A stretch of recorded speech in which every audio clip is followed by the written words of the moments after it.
Hey guys, welcome back to the channel. This time around I want to talk to you about the PowerBox Core, and in particular the pre-flight checklist, which is built into PowerBox Core, which actually you can configure to check that all your controls are in the right positions before your actual model powers up, before the transmitter starts talking to the receiver. So let me show you how I get it configured. Okay, so we've got the transmitter on the bench. So the first thing we need to do is to go into the options here. So go into the window there, into all the different settings, scroll down, and then you should have pre-flight checklist. Now I must admit, the first time I saw the screen I found it a little bit confusing. It took me a few attempts to get it working, hence why I'm doing this video. So the first thing you want to do is turn the function on. So it's on, but it's currently not doing anything. So first we have to teach it and train it as to what controls we're interested in knowing about. So selection, enable that first. So this means we're going to make our selection. So I care about the throttle. You can see that's gone red.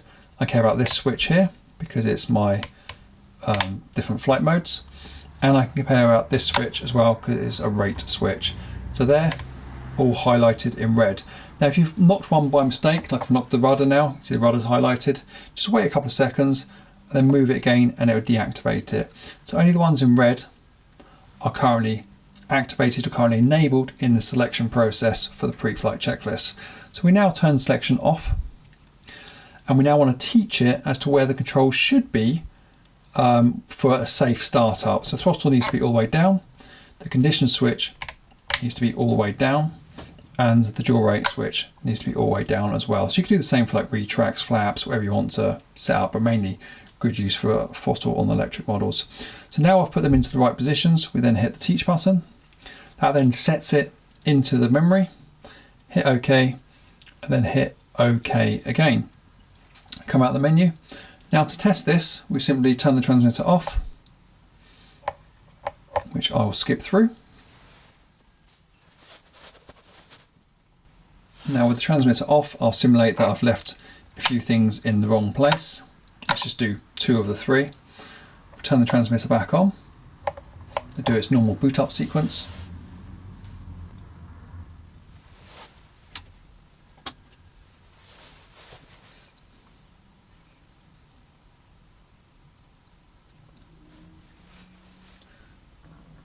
So it's just finishing its startup sequence now.